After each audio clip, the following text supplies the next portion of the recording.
هاي عاملين ايه؟ وحشتوني، بقالنا كتير ما صورناش فيديو، بس الحمد لله هصور اهو. عارفه ان انا بقالي فتره مش طويله قوي ما نزلتش فيديو طويل، بس خلاص تمام فيديو طويل اهو. والنهارده هوريكم اشتريت ايه من شي ان. بس قبل ما اوريكم انا اشتريت ايه، احب اقول لكم ان انتوا لازم تعملوا سبسكرايب للشانل، علشان ان شاء الله اول ما نوصل 250 الف مشترك، ربع مليون، هعمل لكم جيف اواي هنا في الشانل بس لليوتيوب، مش هدخل فيها لا الانستجرام ولا التيك توك، فهتكون بس المسابقه هنا علشان متابعين بس اليوتيوب هم اللي يكسبوا. اكيد ما تنسوش تعملوا لايك للفيديو ده عشان الالجوريثم هيموتني. يلا بينا نبدا الفيديو. احنا عندنا مشتريات كتير وكلها ملهاش دعوه ببعض. اسفه لو كنتوا سامعين صوت التكييف قفلته. خليني اقول لكم الفيديو هيكون عشوائي شويه لان انا مش مرتبه او مش مجهزه اي حاجه، فيلا بينا نبدا.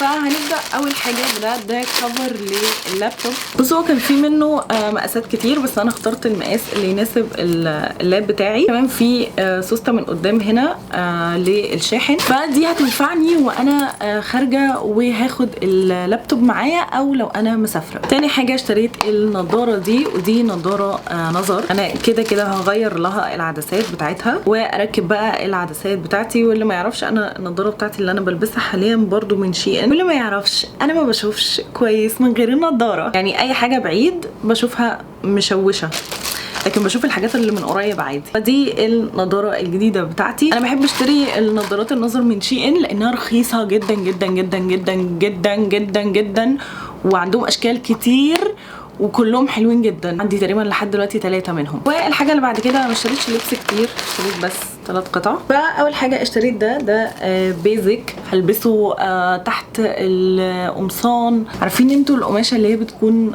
مضلعه كده شويه؟ حبيته لانه ناعم جدا جدا، ناعم جدا، وكمان القماشه بتاعته حلوه بيروح ويجي كتير، فتخنت خسيت هيبقى على مقاسي. لو انتوا عايزين تشتروا بيزكس على طول روحوا لشي ان، لان الحاجه بتاعتهم حلوه جدا، الكواليتي بتاعتها حلوه، وفي نفس الوقت سعرها ارخص بكتير من المحلات يعني. واشتريت كمان الشميز ده. انا كنت عايزه اشتري حاجه لونها اورنج، مش عارفه ليه انا جايلي الصيف ده اللون الاورنج قوي، يعني حابه اللون الاورنج. اشتريت الشميز ده وهو اصلا ما طلعش اورنج قوي زي ما انا كنت عايزه، يعني كنت عايزاه يبقى اورنج اكتر من كده، بس يعني كنت فاكره ان درجه اللون بتاعته فاقعه شويه. بس برضو حبيت القماشه بتاعته. انا بحب القماشه دي اللي هي بتكون شويه مش ماسكه نفسها قوي، يعني في القمصان بحب القماشه اللي بتكون شويه لوس. انا جبت الاتنين دول عشان بعض، يعني البس ده تحت ده.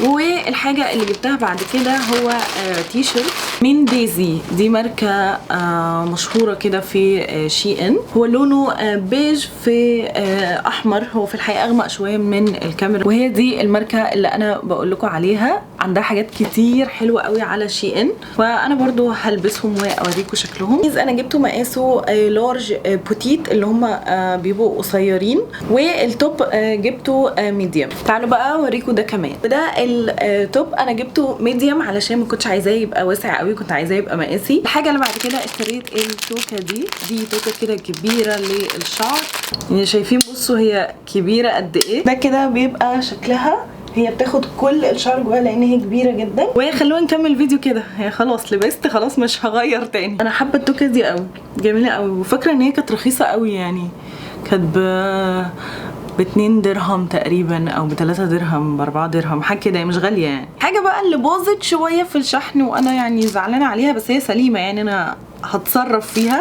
هي دول ستيكرز كده بتحطوهم في الميك اب عند عينيكم، حتى في ناس بتحطوهم على شعرهم، بس انا مشتريهم عشان احطهم في الميك اب عند عينيا. بفهمكم ازاي، بس يعني اتحركوا من مكانهم، ما وقعوش بره الكيس، بس اتحركوا من مكانهم. بس انا هحاول اظبطها، يعني فرحانه بيها ان هي فيها الوان كتير وفيها حجم كتير وهتنفعني في الميك اب. فحاول ان انا الحتت اللي باظت من الشحن دي ان انا اظبطها. وبعد كده اشتريت الحلقان دول، ودول كانوا 12 حلق، وكانوا فاكره ان هم كانوا رخاص جدا، كانوا ب7 درهم تقريبا، يعني كانوا بالمصري هيعملوا قليل جدا على ما انا بشتري الحلقان من هنا من مصر. هما مجموعتين سوا، خليني اوريكم. انا عايزه بس الكاميرا تعمل فوكس عليهم. دي كده اول مجموعه، وكمان المجموعه الثانيه كان في الوان تانية يعني، كان في ذهبي، كان في روز جولد، وكان في الوان تانية غير دول. سامعين؟ بحب الصوت ده قوي. شوفوا دي المجموعه التانية. خلوني بقى اخد واحد والبسه، وانا بحب الستايل ده قوي يعني، بحب ستايل الحلقان المدوره دي. مش عارفه بس انا بحس ان بيطلع شكلها حلو فيا. شوفوا ده واحد منهم، حاسه شكله حلو قوي. ده كمان انا عارفه ده هيطلع شكله حلو عشان انا بحب الحاجات اللي بيبقى فيها لولي كده. عارفه برضو المربع ده هيطلع شكله جميل. فهم كتير قوي وسعرهم كان تحفه يعني. 12 حلقه بالرقم ده كانوا تقريبا عاملين 110 مصري، او لا ده كانوا عاملين تقريبا 80 جنيه حاجه كده يعني. كانوا عاملين رقم قليل قوي. انا فاكره ان هم كانوا عاملين رقم قليل. انا هخلي كل اللينكات بتاعت الحاجات دي في الديسكريبشن بوكس علشان لو انتوا عايزين تشتروا حاجه معينه، علشان ما تقعدوش تدوروا يعني. انا هموت واجرب ده. ثواني، الفضول قتلني، عايزه اجرب. والله الكواليتي بتاعتهم حلوه جدا. انا حاسه الكواليتي بتاعتهم حلوه قوي. انا مش شايفه كويس عشان انا بعيده عن الكاميرا، بس بيتهيألي ده احلى. ودني وجعتني. اللي ما يعرفش، هو اكيد ما حدش يعرف اصلا عشان هو ما حدش يعرف المعلومه دي في الحياه يعني. انا عندي حساسيه في ودني يعني، لما بلبس مثلا حلق فتره طويله او حاجه كده ودني بتتحسس. بلبس حلق دهب مثلا، عشان كده مش بلبس بس الحلقان الدهب بتاعتي.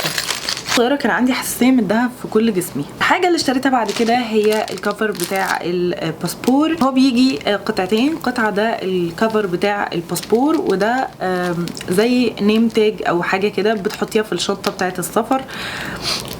الشنطه بتاعه السفر انا مالي خنفت لي علشان ما تتوهش او كده. انا جبتهم لونهم احمر عشان انا بحب اللون الاحمر، وعشان هيمشي على شنطه السفر بتاعتي. دي من جوه كده بتكتبوا اسمكم والعنوان ورقم تليفونكم والايميل، علشان لو الشنطه بتاعتكم ضاعت حد يلاقيها ويقول لكم يعني، او يتصل بيكم. والكفر بتاع الباسبور نفس الشكل. شكله هو من جوه بتحطي فيه الباسبور، وممكن تحطي حاجه هنا، بطاقه او ورقه. انا لقيت دول هنا مش نفس الشكل، اشكال تانية، بس فاكره ان انا لقيتهم غاليين قوي، وانا اشتريتهم من على شي ان. فاكره ان هم كانوا رخاص جدا جدا جدا. ف لو عايزين كفر للباسبور هاتوا من شي ان. وعايزه اقول لكم ان انا احترت جدا وانا بنقيهم، لان في كم اشكال مش طبيعي. في اشكال كتير جدا جدا جدا عندهم، والوان كتير جدا، بس انا قلت ايه، اروح لاكتر حاجه انا بحبها يعني. وبما اني هغير كفر الباسبور فهغير المحفظه. جبت محفظه لونها احمر عشان تمشي على الكفر. انا كده ايه، موسوسه، احب الحاجات تبقى ايه شبه بعض. وانا برضو المحفظه بتاعتي دلوقتي من شي ان، بس لونها بيج.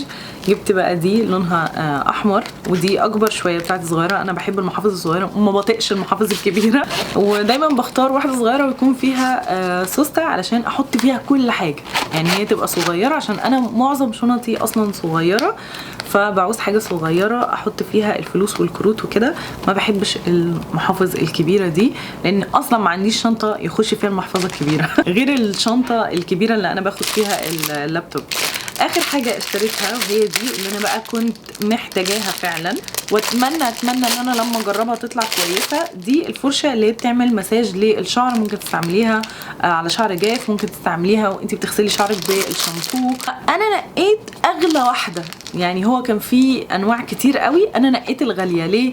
علشان انا بحس ان يعني الحاجه كل ما نرخص فيها بالذات في شي ان مش بتطلع الكواليتي بتاعتها كويسه. فانا نقيت اغلى واحده اللي هي دي، وهجرب بقى استعملها على شعري واقول لكم النتيجه بتاعتها، او ناعمه ولا لا، بتنضف فعلا ولا لا. بس انا حاسه ان هي مش خشنه يعني، عادي. دي انا هستحملها في شعري يعني. وحاسه ان فعلا الكواليتي بتاعتها كويسه يعني. قبل كده اشتريت واحده شبه دي بس كانت الكواليتي بتاعتها وحشه قوي قوي قوي قوي، فحاسه ان دي الكواليتي بتاعتها حلوه. بس برضو ايه، احنا لازم نجربها يعني. فان شاء الله هجربها واقول لكم رايي فيها. بس كده نكون خلصنا كل المشتريات بتاعه شي ان. بدأنا الفيديو لابسين حاجه ونهيناه لابسين حاجه تانية. قولوا لي ايه اكتر حاجه عجبتكم في المشتريات تحت في الكومنتس، وان شاء الله اشوفكم على خير في الفيديو الجاي.